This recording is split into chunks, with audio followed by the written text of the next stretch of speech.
국민을 버리지 않겠습니다. 2026년 3월 중동에서는 피바람이 불었고 그 여파는 우리나라 국민에게 미치기 시작했습니다. 계속되는 미사일과 드론, 그 공포의 순간에 고립된 상황, 중동에 고립된 이들을 한국은 버리지 않았습니다. 우리는 지구 반대편에서 기사 한 줄로 판단합니다. 하지만 현실은 때로는 더 참혹할 때가 많죠. 지금부터 그 전말을 공개합니다. 사막에 해가 뜨면 두바이는 깨어난다. 황금빛 모래 위로 우뚝 솟은 부르즈 할리파가 첫 햇살을 받아 빛나는 순간 이 도시의 하루가 시작된다. 김태준 차장은 호텔 41층 창가에서 아라비아 커피를 마시며 그 광경을 바라보았다. LIG넥스1 천궁2 수출 지원팀 팀장으로 UAE에 온 지 벌써 2달째였다. 오늘도 평화롭네. 태준은 혼잣말처럼 중얼거렸다. 페르시아만의 푸른 바다가 수평선 너머로 펼쳐져 있었다. 한국에서 8시간을 날아와 도착한 이곳은 생각보다 쾌적했다. 2월의 UAE는 섭씨 25도 안팎의 완벽한 날씨였다. 옆방에선 후배 엔지니어 박민수가 샤워를 하며 노래를 부르고 있었다. 민수는 입사 3년 차로 이번이 첫 해외 출장이었다. 처음엔 낯선 환경에 긴장했지만 이제는 현지 생활에 적응해 매일 아침 호텔 헬스장에서 운동을 즐길 정도가 되었다.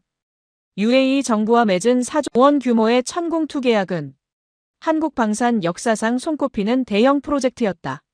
중거리 지대공 유도무기 천궁-II는 한국이 독자 기술로 개발한 방공 시스템으로 미국의 패트리엇에 필적하는 성능을 자랑했다. 2022년 계약 체결 후 2025년 말 첫 2개 포대가 실전 배치되었고 나머지 8개 포대의 인도를 위해 현지군 교육과 시스템 점검이 한창이었다. 태준의 팀은 총 40명. 레이더 전문가, 미사일 엔지니어, 교육교관, 기술 지원 인력으로 구성되어 아부다비 남부 알다프라 공군기지와 두바이를 오가며 임무를 수행하고 있었다.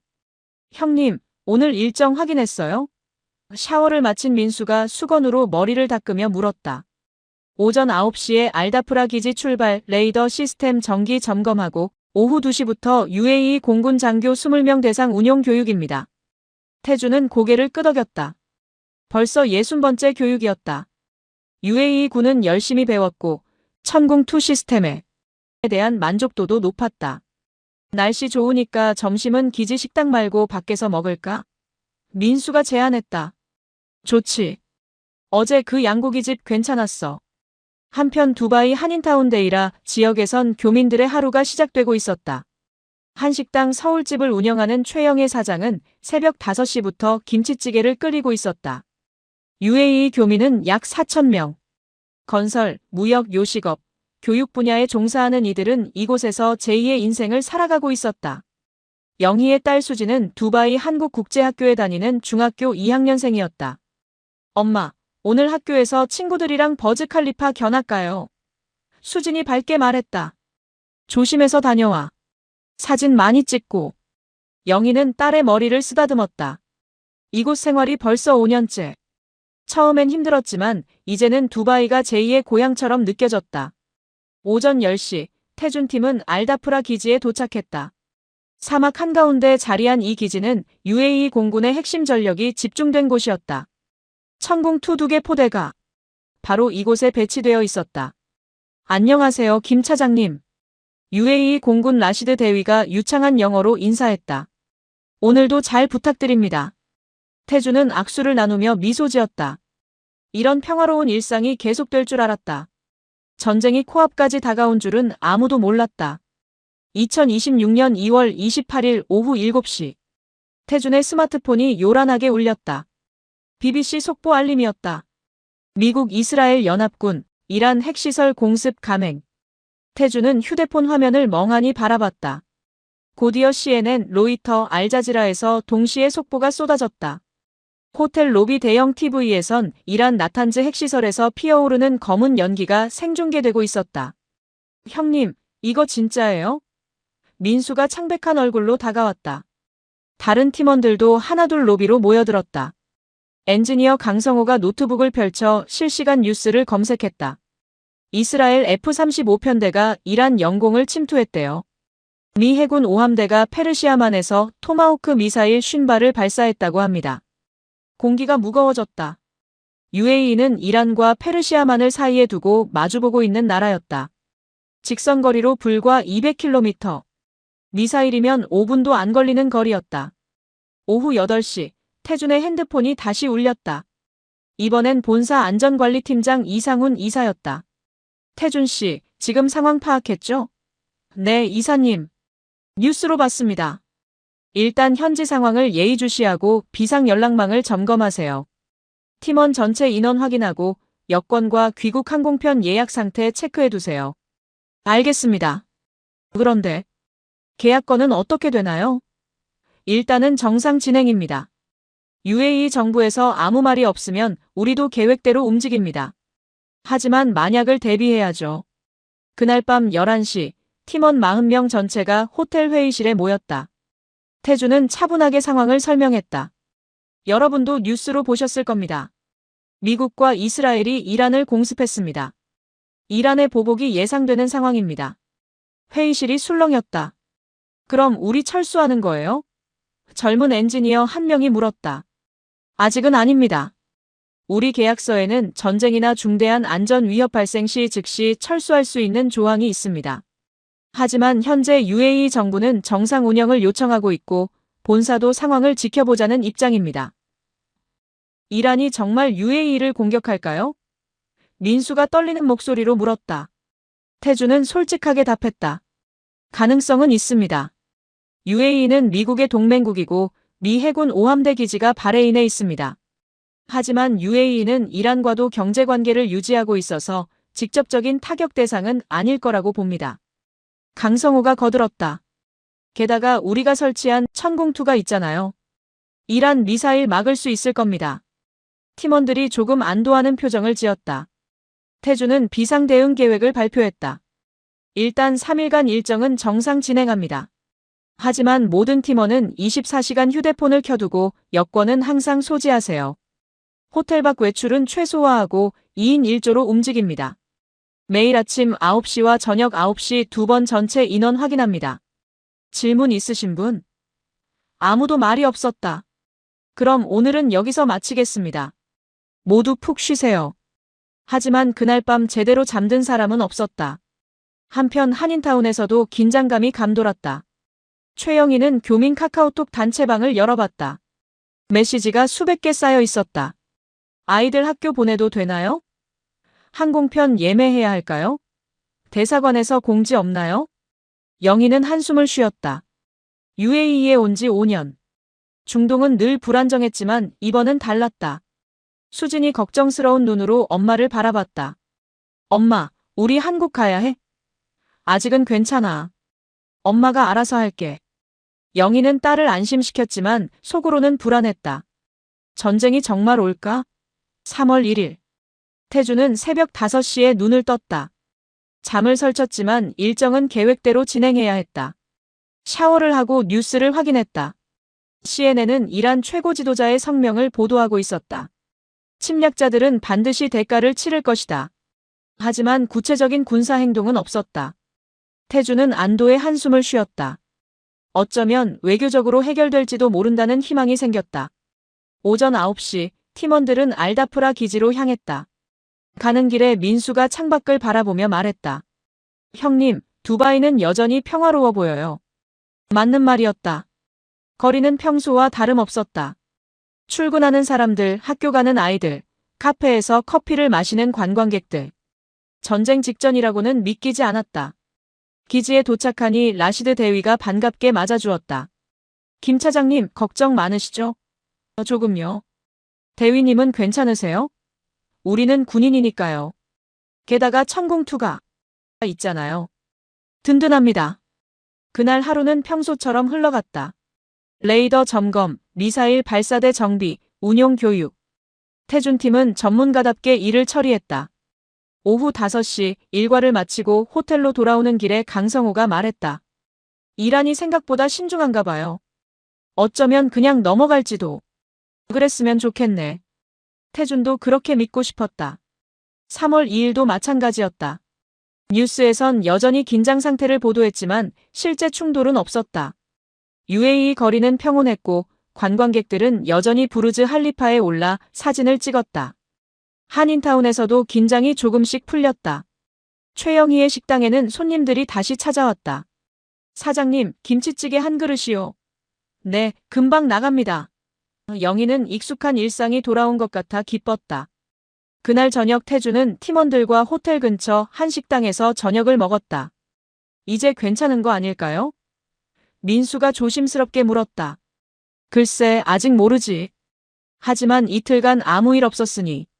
태준도 조금 안심했다. 강성우가 소주잔을 들었다.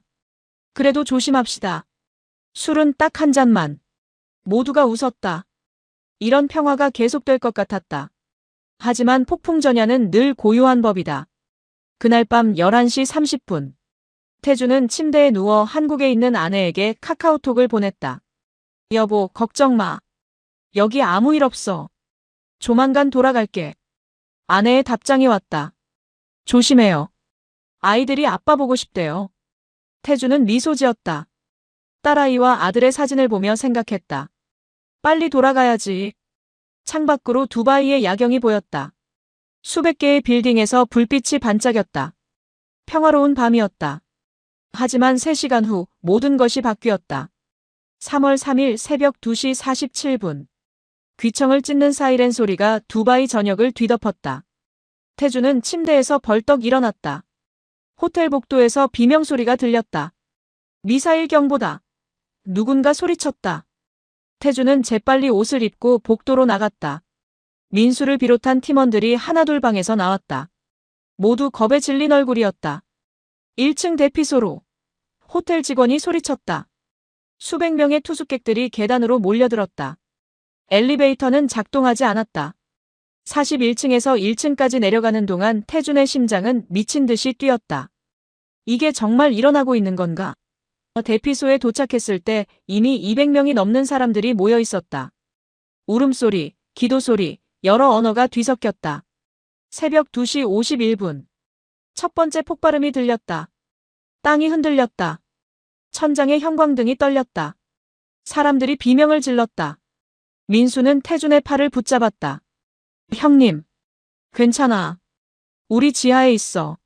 하지만 태준의 목소리도 떨리고 있었다. 이어서 두 번째, 세 번째 폭발음. 하늘에서 무언가 터지는 소리가 계속 들렸다. 새벽 3시. 폭발음이 멈췄다. 20분간의 지옥 같은 시간이 끝났다.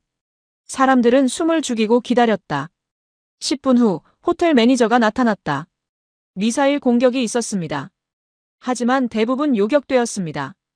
당분간 대피소에 머무르세요. 태주는 즉시 휴대폰을 꺼냈다.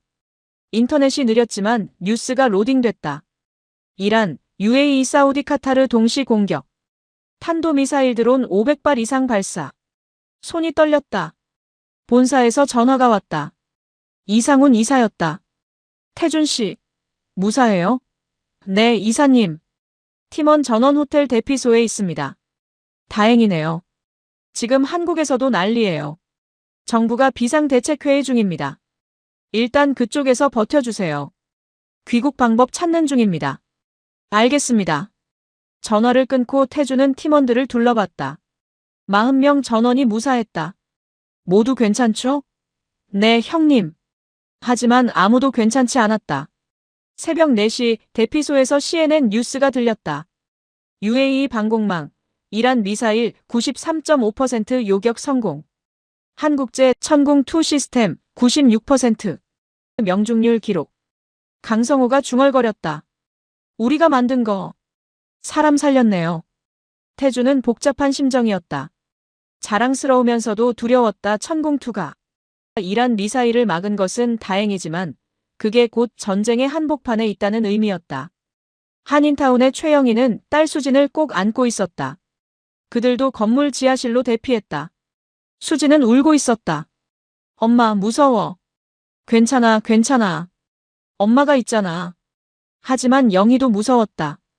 5년간 쌓아온 삶이 한순간에 무너지는 것 같았다. 한국으로 돌아가야 해. 어떻게든. 영희는 결심했다. 새벽 5시. 사이렌이 다시 울렸다. 두 번째 공격이었다. 이번에는 15분 동안 계속됐다. 폭발음이 더 가까웠다. 대피소 천장에서 먼지가 떨어졌다. 사람들은 기도했다. 신이시여, 알라, 부처님. 종교는 달랐지만 간절함은 같았다. 태주는 눈을 감고 가족을 생각했다. 살아서 돌아가야 해. 3월 3일 오전 7시. 밖으로 나오니 두바이는 달라져 있었다. 하늘은 잿빛이었다. 멀리 검은 연기가 피어올랐다. 시내 곳곳에서 미사일 잔해가 발견됐다. 다행히 대부분 요격됐지만 일부는 건물을 맞췄다. 사상자도 발생했다. 태준의 핸드폰이 계속 울렸다. 본사, 가족, 동료들. 무사합니다. 같은 말을 수십 번 반복했다. 오전 9시 UAE 정부가 공식 발표를 했다. 비상사태 선포. 모든 외국인은 실내 대기. 공항 운영 중단. 태주는 멍해졌다. 공항이 닫혔다는 건 탈출구가 없다는 뜻이었다. 민수가 다가왔다. 형님, 우리 어떻게 해요? 일단 본사 지시를 기다립니다. 하지만 태준도 답을 몰랐다. 오전 10시 UAE 국방부에서 연락이 왔다. 라시드 대위였다. 김 차장님, 긴급 요청이 있습니다. 무슨 천공2 시스템 지원이 필요합니다. 이란의 추가 공격이 예상됩니다. 한국팀의 도움이 절실합니다. 태주는 망설였다. 대위님, 우리는 민간인입니다. 전투에 참여할 수 없어요. 전투가 아닙니다. 기술 지원입니다. 시스템 점검과 교육받은 인력 배치만 도와주세요. 태주는 본사에 보고했다. 이상훈 이사는 단호했다. 절대 안 됩니다. 팀원 안전이 최우선입니다. UAE에 정중히 거절하세요. 하지만 UAE 측은 물러서지 않았다. 오후 2시 UAE 국방부 고위 관계자가 직접 호텔로 찾아왔다. 한국팀의 협력이 절실합니다. 우리 국민을 지켜야 합니다. 물론 안전은 보장합니다. 태주는 곤혹스러웠다. 도와주고 싶지만 팀원들을 위험에 빠뜨릴 수는 없었다. 오후 3시 팀 회의가 열렸다. 태주는 솔직하게 상황을 설명했다. UAE가 우리 도움을 요청했습니다. 하지만 본사는 반대합니다. 제 생각도 마찬가지입니다. 우리 안전이 최우선입니다. 하지만 강성호가 손을 들었다. 차장님, 저는 돕고 싶습니다. 성호 씨. 천공-II는 우리가 만들었어요. 우리가 제대로 운용해야 더 많은 사람을 살릴 수 있습니다. 어젯밤 우리도 그 시스템 덕분에 살았잖아요. 다른 엔지니어 몇 명도 동의했다. 저도 돕겠습니다. 저도요. 하지만 절반은 반대했다. 민수는 두려웠다. 하지만 우리 죽을 수도 있어요. 태주는 고민에 빠졌다. 엔지니어로서의 자부심과 생존 본능 사이에서 갈등했다. 결국 결론을 내렸다. 자원자만 참여합니다.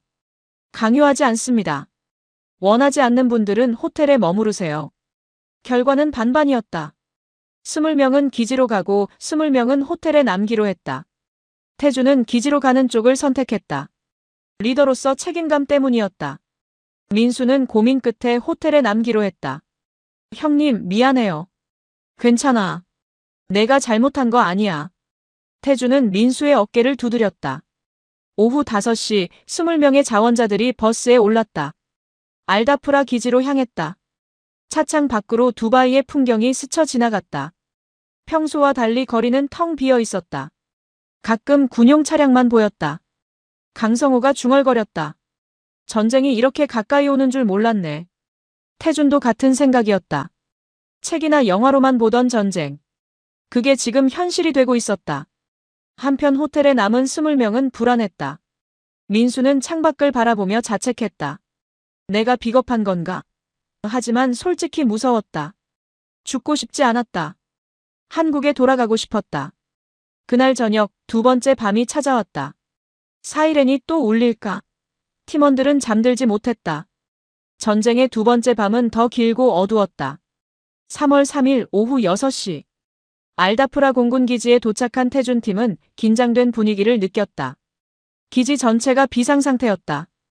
UAE 군인들이 분주하게 움직이고 전투기들이 대기 중이었다. 라시드 대위가 그들을 맞았다. 와주셔서 감사합니다. 이쪽으로 오세요. 그들은 지하 벙커로 안내되었다.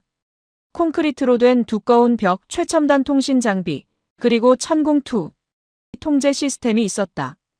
여기가 작전 지휘소입니다. 라시드가 설명했다. 대형 스크린에는 UAE 상공의 레이더 영상이 실시간으로 표시되고 있었다. 빨간 점들이 페르시아만 북쪽에서 점점 다가오고 있었다. 이란 드론들입니다. 속도는 느리지만 수백 대가 오고 있습니다. 태주는 화면을 뚫어지게 바라봤다. 책임감이 무겁게 느껴졌다. 오후 7시 작업이 시작됐다. 태준 팀은 천공2 시스템 점검에 착수했다. 레이더 신호 최적화, 미사일 발사대 정렬, 통신 네트워크 안정화. 그들이 할 수 있는 모든 것을 했다. 강성호는 레이더 앞에서 정밀 조정을 했다. 감지 범위 20% 향상시켰습니다. 이제 더 먼 거리에서 탐지 가능합니다. UAE 기술자들이 감탄했다. 놀랍습니다. 오후 9시 첫 번째 경보가 울렸다. 이란 드론 편대 접근. 거리 150km. 지휘소가 긴장감으로 가득 찼다. UAE 공군 지휘관이 명령을 내렸다. 전 방공망 가동. 천공2 준비. 태주는 UAE 운용장교 옆에 섰다. 침착하게 하세요. 시스템을 믿으세요. 장교는 고개를 끄덕였다. 거리 100km. 레이더 화면에 빨간 점들이 선명해졌다. 50개가 넘었다. 거리 70km. 발사 명령이 떨어졌다. 천공-II 발사. 땅이 흔들렸다. 미사일 6발이 동시에 발사됐다. 하늘로 솟아오르는 불기둥. 태주는 스크린을 응시했다. 30초 후 화면에서 빨간 점들이 하나씩 사라지기 시작했다. 요격 성공. 6발 모두 명중. 환호성이 터졌다. 하지만 태주는 기뻐할 수 없었다. 아직 44개가 남아있었다. 두 번째 발사. 또 6발. 또 명중. 세 번째, 네 번째 천공2는 완벽하게 작동했다. 30분 동안 총 48발을 발사했고 46발이 명중했다. 성공률 96%. 드론 편대는 괴멸됐다. 오후 10시 경보가 해제됐다. 지휘소의 환호와 안도의 한숨이 공존했다. 라시드 대위가 태준의 손을 잡았다. 당신들 덕분입니다. 정말 감사합니다. 태준은 고개를 끄덕였지만 손이 떨리고 있었다. 처음으로 무기를 실전에서 운용한 경험이었다. 밤 11시 식사 시간이었다. 기지 식당에서 UAE 군인들과 함께 밥을 먹었다. 아랍식 커리와 남빵. 맛은 없었지만 배는 채워야 했다. 강성호가 말했다. 오늘 우리가 몇 명을 살린 걸까요? 모르겠어. 하지만 분명히 많을 거야. 태주는 답했다. 죄책감과 자부심이 뒤섞였다. 전쟁은 이렇게 복잡한 감정을 만들어냈다. 자정이 지났다. 팀원들은 벙커 안간히 침대에 누웠다. 제대로 잘 수 없었다. 언제 또 경보가 울릴지 몰랐다. 태주는 천장을 바라보며 생각했다. 우리 언제까지 여기 있어야 하지? 한국에 있는 가족이 그리웠다. 딸의 웃음소리, 아들의 장난. 그 평범한 일상이 천국처럼 느껴졌다. 꼭 살아서 돌아가겠어. 태주는 다짐했다. 새벽 3시. 사이렌이 다시 울렸다. 이번엔 미사일이었다. 단거리 탄도미사일 12발. 속도가 빨랐다. 거리 200km에서 불과 4분 만에 100km까지 접근했다. 즉시 요격. 천공-II가 또 불을 뿜었다. 이번엔 12발 발사, 11발 명중. 한 발이 빗나갔지만 패트리엇이 보완했다. 모든 미사일이 요격됐다. 아무도 다치지 않았다. 기적이었다. 새벽 5시. 경보가 해제되고 잠시 평화가 찾아왔다. 태주는 밖으로 나갔다. 사막의 새벽 공기는 차가웠다. 별들이 빛나고 있었다. 전쟁과 평화가 공존하는 이상한 순간이었다. 강성호가 옆에 왔다. 차장님, 우리 살아남을 수 있을까요? 그럼. 꼭 살아남을 거야. 우리가 만든 시스템이 이렇게 훌륭하잖아. 태주는 확신에 찬 목소리로 답했다. 하지만 속으로는 불안했다. 전쟁은 예측할 수 없었다. 같은 시각, 두바이 호텔에 남은 20명도 지옥을 경험하고 있었다. 민수는 41층 방에서 창밖을 바라봤다. 하늘에서 섬광이 번쩍였다. 미사일 요격의 불빛이었다. 멀리서 폭발음이 들렸다. 땅이 흔들렸다. 민수는 침대 밑으로 숨었다. 제발, 제발. 기도밖에 할 것이 없었다. 오전 4시 세 번째 공격이 있었다. 이번엔 호텔에서 불과 2km 떨어진 곳에 미사일 잔해가 떨어졌다. 건물이 크게 흔들렸다. 유리창이 깨지는 소리가 들렸다. 비명이 복도를 가득 채웠다. 민수는 급히 방에서 나와 1층 대피소로 뛰었다. 계단은 사람들로 붐볐다. 넘어지는 사람, 우는 아이, 기도하는 노인. 혼돈이었다. 대피소에 도착했을 때 이미 300명이 넘는 사람들이 모여 있었다. 한국인 팀원 20명은 한쪽 구석에 모였다. 다들 무사해? 민수가 확인했다. 네, 괜찮습니다. 하지만 아무도 괜찮지 않았다. 한 젊은 엔지니어는 울고 있었다. 집에 가고 싶어요. 민수도 같은 마음이었다. 오전 6시 공격이 멈췄다. 하지만 대피소에서 나갈 수 없었다. 호텔 매니저가 발표했다. 일부 건물이 손상되었습니다. 안전 점검 전까지 대피소에 머물러 주세요. 사람들은 바닥에 주저앉았다. 물과 빵이 배급됐다. 전쟁 난민이 된 기분이었다. 오전 9시 민수의 핸드폰이 울렸다. 태준이었다. 민수야, 무사해? 네, 형님. 형님은요? 나도 괜찮아. 기지는 안전해. 그쪽 상황은? 민수는 떨리는 목소리로 대답했다. 형님. 정말 무서워요. 호텔 근처에 미사일 떨어졌어요. 우리 언제 죽을지 몰라요. 진정해. 곧 귀국 방법이 생길 거야. 조금만 버텨. 하지만 귀국은 쉽지 않았다. 공항은 여전히 폐쇄 상태였다. UAE 정부는 외국인 철수를 허용하지 않았다. 전쟁이 끝날 때까지 모두 머물러야 했다. 민수는 절망했다. 여기서 죽는 건가? 창밖으로 두바이의 하늘이 보였다. 잿빛 구름이 도시를 덮고 있었다. 오후 2시 한인 교민들이 소식을 전해왔다. 최영희가 단체 카카오톡에 메시지를 올렸다. 대사관에서 연락 왔어요. 한국 정부가 전세기 보내려고 준비 중이래요. 조금만 기다리래요. 희망이 보였다. 민수는 메시지에 답장했다. 정말요? 언제쯤이요? 아직 확실하지 않대요. UAE 정부 허가를 받아야 한대요. 오후 4시 또 경보가 울렸다.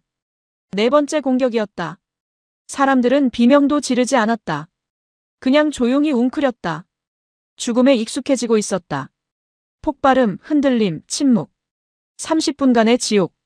그리고 다시 고요. 민수는 생각했다. 이게 전쟁이구나. 영화와는 달라. 여기엔 영웅도 없고 감동도 없어. 그냥 공포만 있어. 저녁 7시 대피소에서 하룻밤을 보내야 한다는 공지가 나왔다. 건물 상층부 안전 점검이 끝나지 않았다는 이유였다. 사람들은 체념했다. 바닥에 담요를 깔고 누웠다. 민수도 마찬가지였다. 딱딱한 콘크리트 바닥. 차가운 공기. 하지만 살아있다는 것만으로 감사했다. 그날 밤 민수는 가족을 생각하며 눈물을 흘렸다. 엄마, 아빠. 살아서 꼭 볼게요. 3월 4일 오전. 두바이 한인타운에서 비상회의가 열렸다. 한인회장 강대식은 교민 200명을 모았다. 최영희도 딸 수진과 함께 참석했다. 강 회장이 입을 열었다.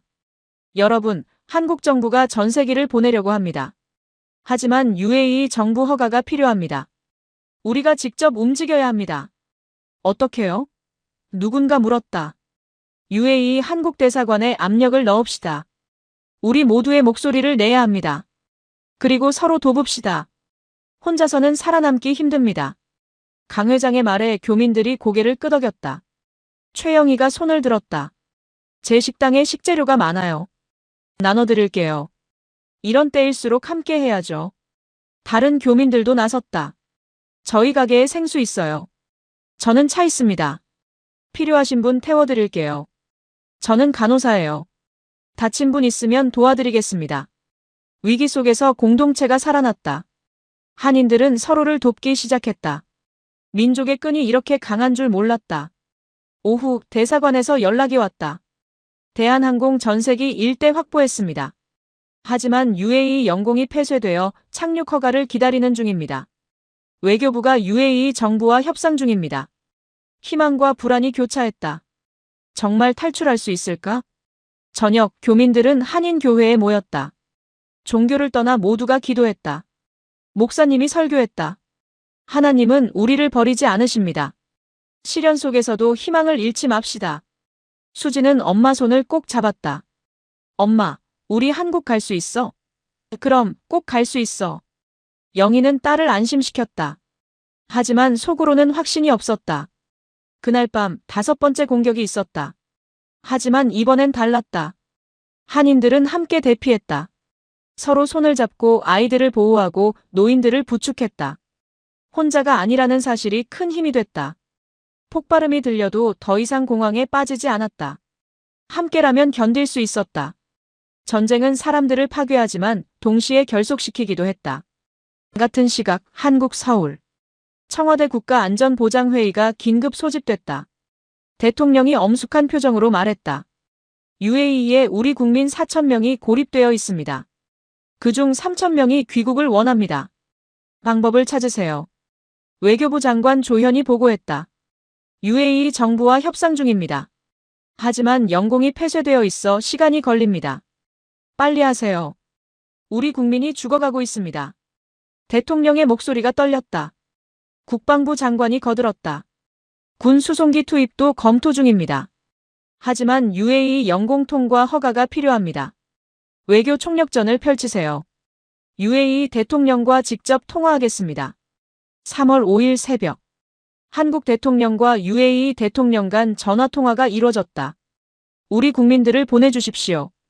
인도주의적 조치를 부탁드립니다. 한국은 우리의 소중한 동맹입니다. 천공투 덕분에 우리 국민도 살았습니다. 민항기 1일 1편 허용하겠습니다. 돌파구가 열렸다. 오전 10시 외교부가 발표했다. UAE에서 대한항공 전세기 운항 허가받았습니다. 오늘 오후 첫 전세기가 출발합니다. 한국 전역이 안도했다. 뉴스는 실시간으로 상황을 중계했다. 우리 국민 구출 작전 시작. 국민들은 TV 앞에 모였다. 모두가 무사 귀환을 기도했다. 오후 2시 인천공항. 대한항공 보잉 777기가 이륙했다. 목적지는 두바이.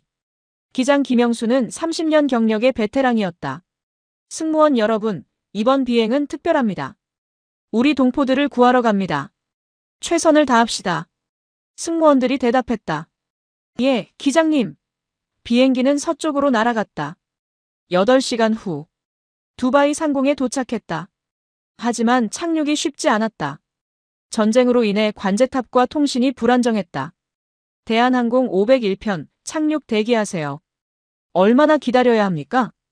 30분 예상됩니다. 김영수 기장은 침착하게 선회했다. 창밖으로 두바이가 보였다. 곳곳에서 연기가 피어오르고 있었다. 빨리 내려가야 하는데. 조바심이 났다. 드디어 착륙 허가가 떨어졌다. 대한항공 501편 착륙 허가 활주로 12야 감사합니다. 비행기가 내려앉았다. 타이어가 활주로를 긁는 소리.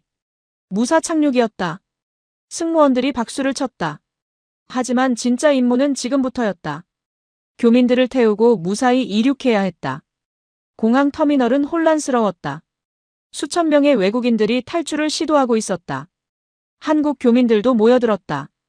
최영희는 딸 수진의 손을 꼭 잡고 게이트로 향했다. 거의 다 왔어. 조금만 참아. 하지만 줄은 길었다. 372명의 교민이 탑승 대기 중이었다. 과연 모두 탈 수 있을까? 3월 5일 저녁 6시. 두바이 국제공항 게이트 앞은 아비규환이었다. 372명의 한국인이 줄을 섰다. 노인, 아이, 임산부, 부상자. 모두가 살고 싶었다. 대한항공 직원들이 질서를 유지하려 애썼다. 천천히 탑승하세요. 모두 태울 수 있습니다. 하지만 사람들은 초조했다. 언제 또 미사일이 떨어질지 몰랐다. 최영희와 수진은 중간쯤 줄에 서 있었다. 수진이 엄마를 올려다봤다. 엄마, 정말 한국 가는 거야? 응, 곧 집에 가. 영희는 눈물을 참았다. 5년간의 두바이 생활. 행복했던 순간도 많았다. 하지만 이제 끝이었다. 식당도 집도 친구들도 모두 두고 가야 했다. 하지만 살아야 했다. 딸을 위해서라도. 오후 7시 탑승이 시작됐다.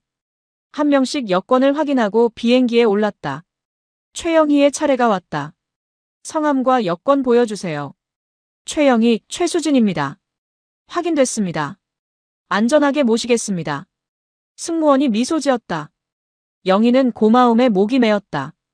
감사합니다. 비행기 안은 긴장과 안도가 공존했다. 372명이 모두 탔다. 짐은 최소한만 가져왔다. 생존이 우선이었다. 기장 김영수가 방송했다. 승객 여러분, 대한항공 501편에 탑승해 주셔서 감사합니다. 곧 이륙하겠습니다. 안전벨트를 착용해 주세요. 사람들은 벨트를 맸다. 손이 떨렸다. 정말 탈출할 수 있을까? 오후 8시. 엔진이 돌기 시작했다. 비행기가 활주로로 이동했다. 창밖으로 두바이의 불빛이 보였다. 한때 꿈의 도시였지만 이제는 악몽이었다. 비행기가 속도를 냈다. 활주로를 달렸다. 그리고 떠올랐다. 바퀴가 지면을 떠나는 순간 비행기 안에서 환호성이 터졌다. 살았다. 고맙습니다. 사람들은 울었다.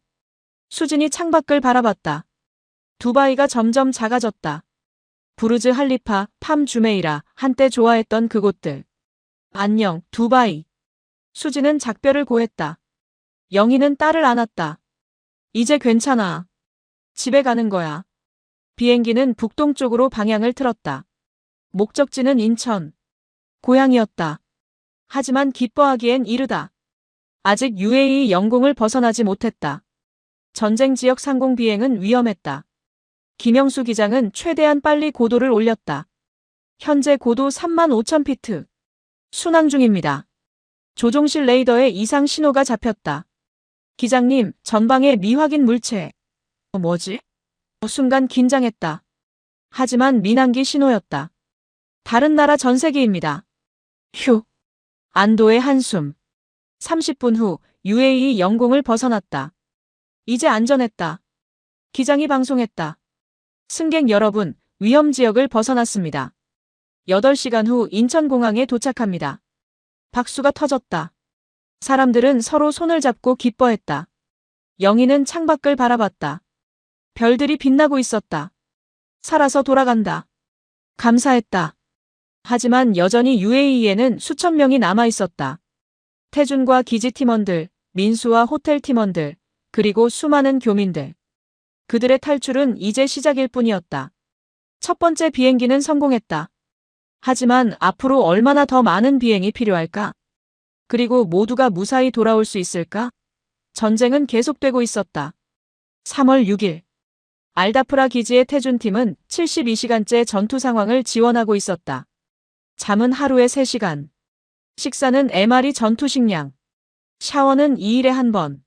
하지만 아무도 불평하지 않았다. 생존이 우선이었다. 천공투는 지금까지 이란 미사일과 드론 180여 발을 요격했다. 성공률 96%. 세계 최고 수준이었다. 차장님, 강성우가 달려왔다. 본사에서 연락 왔습니다.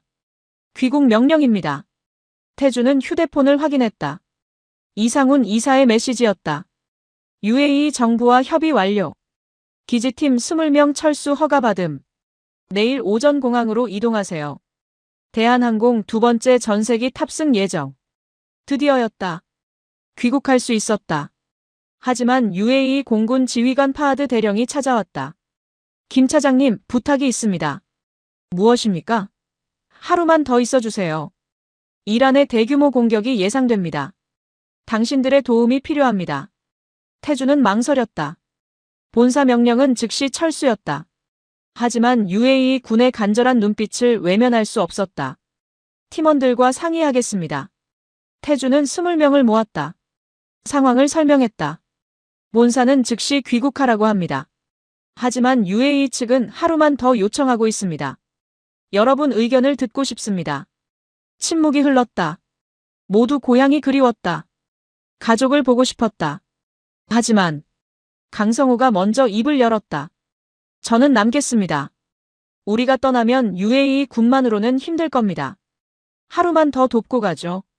다른 엔지니어들도 고개를 끄덕였다. 저도 남겠습니다. 하루쯤이야. 결국 20명 전원이 남기로 결정했다. 태주는 본사에 보고했다. 이사님, 죄송합니다.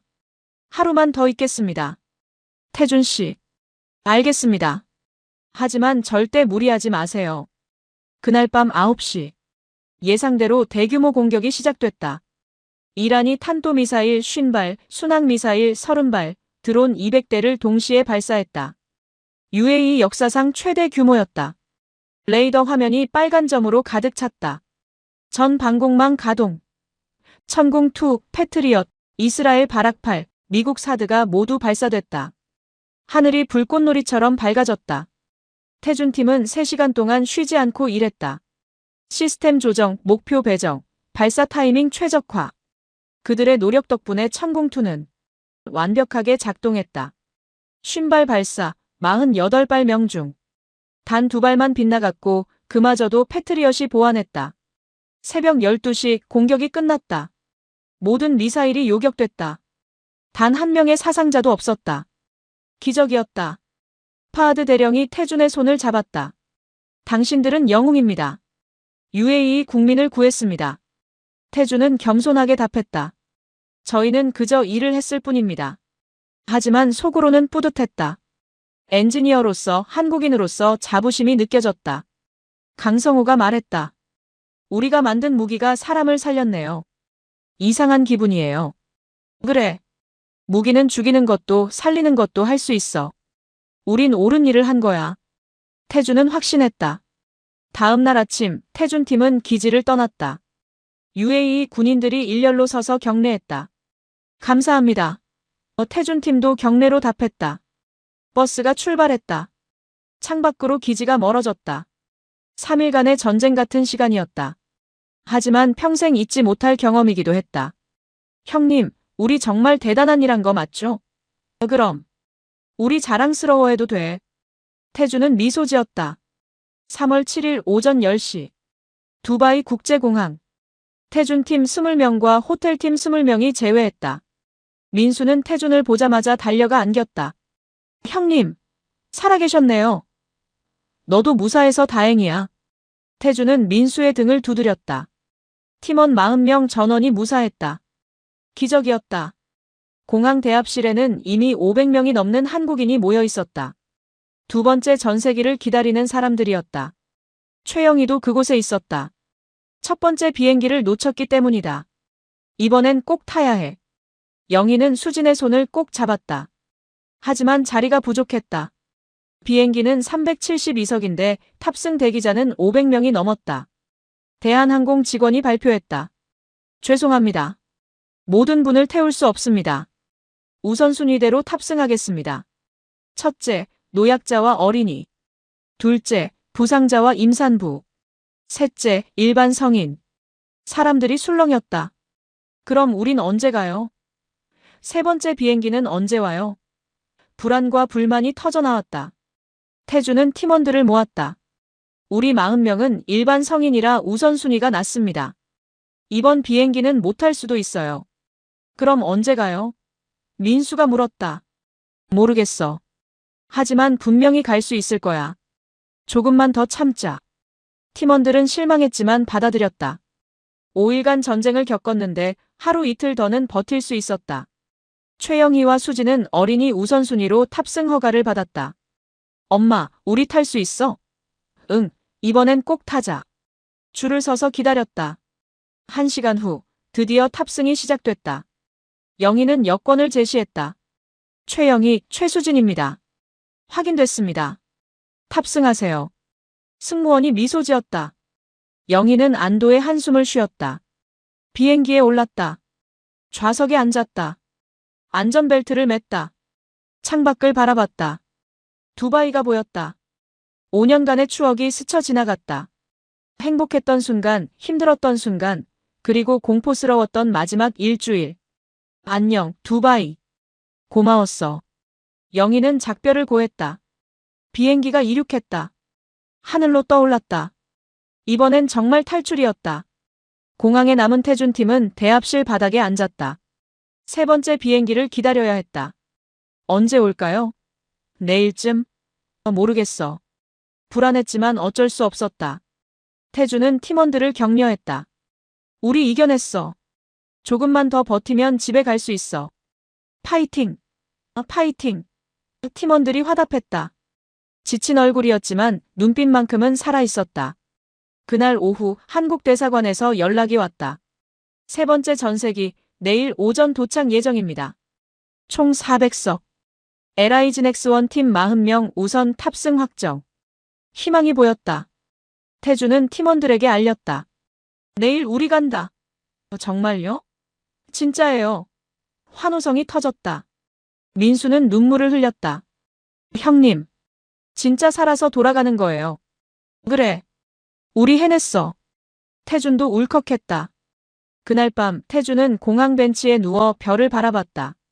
한국에서도 이 별들이 보일까? 아내와 아이들도 같은 별을 보고 있을까? 내일이면 만날 수 있어. 기대감에 잠이 오지 않았다. 옆에서 강성호가 말했다. 차장님, 이번 일 평생 못 잊을 것 같아요. 나도 그래. 우리 정말 대단한 일 한 거야. 네. 자랑스러워요. 두 사람은 미소 지었다. 전쟁은 끝나가고 있었다. 3월 8일 오전 9시. 세 번째 대한항공 전세기가 두바이 공항에 착륙했다. 태준팀 40명은 게이트 앞에 일렬로 섰다. 드디어 귀국이었다. 일주일간의 악몽이 끝나고 있었다. 여권 준비하세요. 직원이 소리쳤다. 탑승이 시작됐다. 태준이 먼저 여권을 제시했다. 김태준입니다. 확인됐습니다. 수고 많으셨습니다. 승무원이 깊이 고개 숙였다. 태준은 감동했다. 감사합니다. 비행기에 올랐다. 좌석은 이코노미였지만 1등석처럼 느껴졌다. 민수가 옆자리에 앉았다. 형님, 진짜네요. 꿈 아니죠? 꿈 아니야. 우리 정말 살아서 돌아가는 거야. 오전 10시. 탑승이 완료됐다. 400명이 모두 탔다. 기장이 방송했다. 승객 여러분, 대한항공 503편 기장 이정훈입니다. 고생 많으셨습니다. 안전하게 고국으로 모시겠습니다. 박수가 터졌다. 사람들은 환호했다. 일주일간 억눌렀던 감정이 폭발했다. 엔진이 돌기 시작했다. 비행기가 활주로로 이동했다. 태주는 창밖을 바라봤다. 두바이의 마지막 모습이었다. 부르즈 할리파가 멀리 보였다. 한때 경이로웠던 그 건물이 이제는 전쟁의 상흔처럼 느껴졌다. 안녕, UAE. 태주는 작별을 고했다. 비행기가 가속했다. 활주로를 달렸다. 그리고 떠올랐다. 바퀴가 지면을 떠나는 순간 비행기 안에서 울음소리가 터져나왔다. 기쁨의 눈물, 안도의 눈물, 그리움의 눈물. 태준도 울었다. 민수도 울었다. 강성호도 울었다. 40명 모두가 울었다. 살았다. 고맙습니다. 집에 간다. 여러 목소리가 뒤섞였다. 30분 후 UAE 영공을 벗어났다. 이제 안전했다. 기장이 방송했다. 현재 고도 37,000피트. 순항 중입니다. 8시간 후 인천공항 도착 예정입니다. 사람들은 안도했다. 태주는 시트를 뒤로 젖혔다. 처음으로 긴장이 풀렸다. 일주일간 쌓인 피로가 몰려왔다. 눈이 감겼다. 잠이 왔다. 꿈을 꿨다. 아내가 공항에서 기다리고 있었다. 딸과 아들이 아빠 하며 달려왔다. 태주는 아이들을 안았다. 미안해. 늦어서. 괜찮아요. 살아와줘서 고마워요. 아내가 울며 말했다. 따뜻한 꿈이었다. 현실이 되길 바랐다. 4시간 후. 기내식이 나왔다. 비빔밥이었다. 태주는 한 입 먹고 눈물이 났다. 한국 음식. 그리운 맛이었다. 일주일간 MRE와 아랍 음식만 먹었다. 비빔밥이 이렇게 맛있는 줄 몰랐다. 민수도 감격했다. 형님, 이거 천국이에요. 그러게. 평범한 게 얼마나 소중한지 이제야 알겠어. 6시간 후. 기장이 방송했다. 곧 한국 영공에 진입합니다. 박수가 터졌다. 사람들은 창밖을 바라봤다. 멀리 한반도가 보이기 시작했다. 산, 강, 도시. 고향이었다. 태주는 가슴이 벅찼다. 드디어 집이다. 민수가 손을 잡았다. 형님, 우리 해냈어요. 그래. 우리 해냈어. 오후 8시. 비행기가 인천공항 활주로에 착륙했다. 타이어가 땅에 닿는 순간 비행기 안이 환호성으로 가득 찼다. 인천공항 입국장. 수백 명의 가족들이 기다리고 있었다. 태준의 아내 은지도 그곳에 있었다. 딸 지민과 아들. 준서를 데리고 왔다. 아빠 언제 와? 준서가 물었다. 곧 올 거야. 은지는 떨리는 목소리로 답했다. 일주일간 지옥 같았다. 뉴스로 UAE 상황을 지켜봤다. 남편이 무사한지 매일 전화로 확인했다. 하지만 불안은 가시지 않았다. 드디어 문이 열렸다. 탑승객들이 하나씩 나왔다. 은지는 목을 빼고 남편을 찾았다. 저기! 지민이 소리쳤다. 태준이 보였다. 수염이 덥수룩하고 눈은 충혈되어 있었지만 살아있었다. 여보! 은지가 달려갔다. 태준도 달렸다. 두 사람이 포옹했다. 미안해. 늦어서. 괜찮아. 무사해서 다행이야. 은지는 울었다. 아빠. 지민과 준서가 달려와 안겼다. 태준은 아이들을 꼭 껴안았다. 보고 싶었어. 우리도요. 가족은 한참을 그렇게 안고 있었다. 주변 사람들이 박수를 쳤다. 다른 가족들도 마찬가지였다. 재회의 눈물, 기쁨의 포옹. 공항은 감동의 현장이었다. 민수도 부모님을 만났다. 엄마, 아빠. 아들아. 어머니가 달려와 안겼다. 걱정했어. 정말 걱정했어. 죄송해요. 이제 괜찮아요. 아버지는 말없이 아들의 어깨를 두드렸다. 눈물이 글썽했다. 남자는 울지 않는다고 배웠지만 오늘만큼은 참을 수 없었다. 강성호는 여자친구를 만났다. 성호야. 수진아. 두 사람이 포옹했다. 청혼할 거 있어? 성호가 갑자기 물었다. 응. 죽을 뻔했어. 이제 미룰 수 없어. 나랑 결혼해 줄래? 수진은 놀라 눈물을 흘렸다. 그래. 그럴게. 주변 사람들이 축하해줬다. 전쟁은 사람을 변화시켰다. 미루던 결정을 내리게 했다. 공항 밖에는 언론이 대기하고 있었다. LIG넥스1 팀, 천공2. 실전 운용 성공. UAE 미사일 방어에 기여. 헤드라인이 쏟아졌다. 태준 팀은 일약 영웅이 되었다. 하지만 태준은 영웅이라는 단어가 부담스러웠다. 우린 그냥 일을 했을 뿐입니다. 기자에게 답했다. 정부에서도 환영했다. 외교부 장관 조현이 공항에 나왔다. 수고 많으셨습니다. 대한민국 국민을 대표해 감사드립니다. 악수를 나눴다. 국방부에서는 표창을 준비 중이라고 했다. 태준은 겸손하게 받아들였다. 과분합니다. 밤 10시. 집에 도착했다. 익숙한 거실, 침실, 주방. 평범한 공간이 천국처럼 느껴졌다. 태준은 소파에 앉았다. 은지가 차를 내왔다. 피곤하지? 응. 근데 행복해. 지민과 준서는 아빠 옆에 찰싹 붙어 앉았다. 아빠, 무서웠어? 응. 많이 무서웠어. 하지만 너희 생각하면서 버텼어. 아빠 최고. 준서가 엄지를 들었다. 그날 밤 태준은 오랜만에 자기 침대에서 잤다. 폭신한 매트리스, 따뜻한 이불. 일주일 전까지 당연했던 것들이 이제는 감사했다. 살아있다는 게 이런 거구나. 태준은 생각했다. 전쟁은 많은 것을 빼앗았지만 동시에 많은 것을 깨닫게 했다. 평범함의 소중함, 가족의 가치, 생명의 존엄. 태준은 더 나은 사람이 되기로 다짐했다. 3월 15일. 일주일 후. 태준은 LIG넥스1 본사에 복귀했다. 동료들이 박수로 맞아주었다. 영웅 귀환. 수고했어. 부끄러웠지만 기뻤다. 이상훈 이사가 손을 잡았다. 정말 수고 많았어요. 회사가 자랑스럽습니다. 감사합니다, 이사님. 회의실에서 보고회가 열렸다. 태준은 일주일간의 경험을 발표했다. 천공투의. 실전 성능, 개선점, 그리고 팀원들의 헌신. 경영진은 감탄했다. 96% 요격 성공률. 세계 최고 수준이군요. 네. 우리 기술력을 증명했습니다. 태주는 자신있게 답했다. 정부도 인정했다. 3월 20일 청와대에서 포상식이 열렸다. 대통령이 직접 태준 팀에게 훈장을 수여했다. 여러분의 헌신이 UAE 국민과 우리 교민을 구했습니다. 대한민국이 자랑스럽게 생각합니다. 태주는 훈장을 받으며 생각했다. 이건 우리 팀 전체의 것이야. 40명의 얼굴이 떠올랐다. 민수는 변했다. 겁 많던 신입 엔지니어에서 당당한 전문가가 되었다. 회사에서 프로젝트 리더로 승진했다.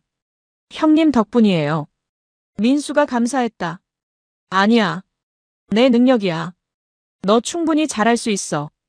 태주는 후배를 격려했다. 강성호는 약속대로 결혼했다. 5월에 결혼식을 올렸다. 태준 팀 40명이 모두 참석했다. 전쟁을 함께 겪은 전우들입니다. 성호가 소개했다. 하객들이 박수를 쳤다. 결혼식은 감동적이었다. 전쟁 후 첫 결혼식. 새로운 시작이었다. UAE에서는 재건이 시작됐다. 이란과 휴전 협정이 맺어졌다. 전쟁은 끝났다. 천국-II는 전설이 되었다. 세계 각국이 주문을 넣었다. 실전에서 증명된 방공 시스템. 한국 방산의 위상이 높아졌다. LIGNX1 주가는 2배로 올랐다. 최영희는 한국에서 새 삶을 시작했다. 서울에 작은 한식당을 열었다. 이름은 두바이 추억. UAE에서의 5년을 기억하기 위해서였다. 손님들이 물었다. 사장님, 정말 전쟁 겪으셨어요? 네. 죽을 뻔했죠. 하지만 살았어요. 그래서 더 열심히 살려고요. 영희는 웃었다. 딸 수지는 한국 학교에 적응했다. 엄마, 나 여기가 더 좋아. 그래. 다행이다. 6월. 태주는 가족과 함께 제주도로 여행을 갔다. 한라산을 올랐다. 정상에서 바다를 바라봤다. 평화로웠다. 아름다웠다. 은지가 손을 잡았다. 행복해? 응. 너무 행복해. 지민과 준서는 뛰어놀았다. 평범한 일상. 하지만 이제는 당연하게 여기지 않았다. 감사했다. 그날 밤 호텔에서 태주는 일기를 썼다. 2026년 3월, 나는 전쟁을 겪었다. 무서웠지만 배웠다. 생명의 소중함, 평화의 가치, 가족의 의미. 나는 더 나은 사람이 되었다. 그리고 다짐한다. 이 평화를 지키기 위해 나는 계속 일할 것이다. 더 좋은 무기를 만들어 전쟁을 막을 것이다. 역설적이지만 그게 내 길이다. 일기를 덮고 창밖을 바라봤다. 별이 빛나고 있었다. 한 달 전 두바이에서 본 그 별들. 이제는 평화롭게 보였다. 태주는 미소 지었다. 전쟁은 끝났다. 하지만 평화를 지키는 일은 계속된다. 그것이 살아남은 자의 의무였다. 안녕하세요, 여러분. 오늘 이야기 사막의 약속 UAE 고립 탈출기를 끝까지 시청해주셔서 진심으로 감사드립니다. 이번 콘텐츠를 만들면서 많은 고민이 있었습니다. 2026년 3월 UAE에서 실제로 벌어진 긴박했던 상황을 어떻게 전달할까? 단순한 뉴스 요약이 아니라 그 현장에 있던 사람들의 감정과 두려움, 그리고 용기를 어떻게 생생하게 담아낼까? 실제로 LIGNX1 직원 약 40명이 UAE 현지에서 긴박한 상황을 겪었고 우리 천공2 미사일 방어 시스템이 96%라는 놀라운 요격 성공률을 기록했습니다. 4,000명의 교민들이 고립되었고 한국 정부가 전세기를 보내 철수 작전을 펼쳤습니다. 이 모든 것은 실제 사실입니다. 하지만 저는 여기서 한 걸음 더 나아가고 싶었습니다. 통계와 숫자 뒤에 숨겨진 인간의 이야기를 들려드리고 싶었습니다. 김태준 차장, 박민수 엔지니어, 최영애 사장님과 딸 수진이라는 인물들을 만들어낸 이유입니다. 그들은 가상의 인물이지만 실제로 그곳에 있었던 분들의 마음을 대변한다고 생각합니다. 전쟁은 뉴스에서 보면 멀게만 느껴집니다. 하지만 누군가에게는 생사를 가르는 현실입니다. 이번 이야기를 통해 여러분이 느끼셨으면 하는 것은 3가지입니다. 첫째, 평화의 소중함입니다. 우리가 당연하게 누리는 일상이 얼마나 귀한 것인지 다시 한번 생각해 보시길 바랍니다. 둘째, 우리 기술력의 자랑스러움입니다. 천국-II는 한국이 독자 개발한 방공 시스템으로 실전에서 그 성능을 완벽하게 증명했습니다. 이는 단순한 무기가 아니라 생명을 지키는 방패였습니다. 셋째, 위기 속 인간의 연대입니다. 교민들이 서로 돕고 정부가 국민을 구하기 위해 움직이고 민간 기업 직원들이 책임감을 가지고 임무를 완수하는 모습. 이것이 진정한 대한민국의 힘이라고 생각합니다. 좋아요 버튼을 눌러주시면 더 많은 분들이 이 의미 있는 이야기를 접할 수 있습니다. 구독과 알림 설정을 해주시면 앞으로 제작될 한국의 자랑스러운 이야기들을 가장 먼저 만나보실 수 있습니다. 댓글로 여러분의 생각을 나눠주세요. 오늘 이야기에서 가장 인상 깊었던 장면은 무엇인가요? 여러분이라면 그 상황에서 어떻게 하셨을까요? 공유도 부탁드립니다. 주변 분들과 이 이야기를 나누며 평화의 소중함과 우리 기술력에 대한 자부심을 함께 느껴보시길 바랍니다.